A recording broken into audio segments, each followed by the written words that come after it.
Hello everyone, I'm Angelica Gabotas. For today's video, I will be sharing to you as well as talking about the CSR or Corporate Social Responsibility past, present, and future. But before that, let me share first what is CSR. Corporate Social Responsibility refers to the responsibilities that a company has toward society. So it can be described as decision making by a business that is linked to the ethical values and respect for individuals, society, and the environment, as well as compliance with the legal requirement. So let's proceed about the past of corporate social responsibility. So while there has been a recent spike in the popularity of corporate social responsibility, evidence of businesses' concern for society can be traced back to practices originating from the Industrial Revolution. So in the mid to late 1800s, there was growing concern about worker well-being and productivity among industrialists. So growing criticisms of the emerging factory system, working conditions, and the employment of women and children were being brought to light, especially in the United States. So the consensus among reformers was that current employment practices were contributing to social problems, including poverty and labor unrest. So although responsible companies had already existed for more than a century before, the term corporate social responsibility was officially coined in 1953 by American economist Howard Bowen in his publication Social Responsibilities of the Businessman. As such, Bowen is often referred to as the father of corporate social responsibility. So corporate social responsibility is based on the concept that a company is a citizen of the society in which it exists and operates. So the book Social Responsibilities of the Businessman by Howard R. Bowen started the discussion of corporate social responsibility. So he defined corporate social responsibility as the obligations of businessmen to pursue those policies, to make those decisions, or to follow those lines of actions which are desirable in terms of objectives and values of our society. So in terms of the universal acceptance of corporate social responsibility, the 1990s marked the beginning of widespread approval of corporate social responsibility.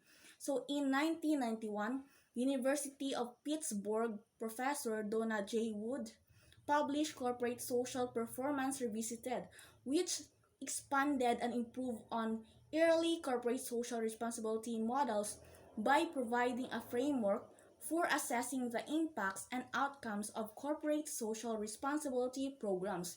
So in the same year, business management author and professor at the University of Georgia, Archie B. Carroll, published his article, The Pyramid of Corporate Social Responsibility.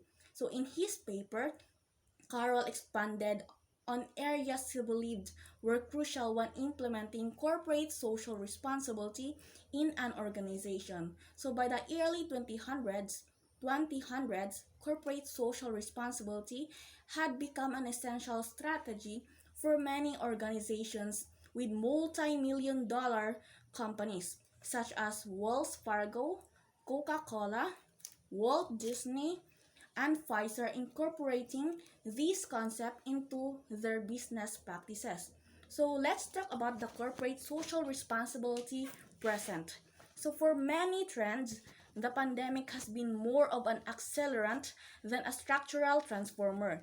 So the consumer mindset for corporate social responsibility is no exception to this rule. Before before so before COVID, consumer awareness of corporate social responsibility activities was steadily increasing.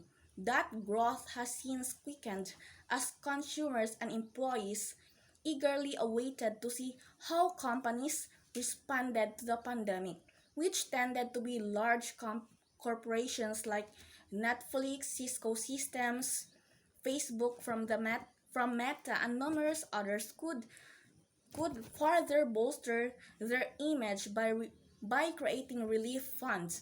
So other charitable corporate responses responses include Beyond Meat donating over 1 million burgers to hospitals and alcohol and food banks. So at the same time, Bacardi reallocated its alcohol towards the production of hand sanitizer, and HBO released some of its content for free to incentivize people to stay at home. So the variety of responses to COVID is encouraging. So it is difficult to discern whether some of these companies are sacrificing short-term profitability in favor of long-term brand building and customer loyalty. So so the COVID-19 highlighted the importance and rise of corporate social responsibility. The government was not able to single-handedly tackle this multidimensional problem. Businesses played a massive part in helping the economy restabilize. So the growth of corporate social responsibility is inevitable. Soon, it will not be a way for businesses to distinguish themselves, but a requirement for all companies. So, lastly, let's talk about the future of corporate social responsibility. So, the future of corporate social responsibility holds exciting prospects for the world. So its trends and innovations suggest that corporate social responsibility will play an increasingly important role in how companies approach businesses and engage communities. So corporate social responsibility is not just good for society, it is practically beneficial to businesses as well. So consumers will be willing to spend more to support companies engaged in corporate social responsibility. So employees will more likely to take a lower salary when working for a socially progressive company, and investors are more likely to invest in socially responsible businesses. So therefore, in the future, they are required to fully meet their corporate social responsibility, where enterprises should have in place a process to integrate social, environmental, ethical, human rights, and consumer concerns into their business operations and core strategy in close collaboration with their stakeholders. And that's all for today's video. Thank you.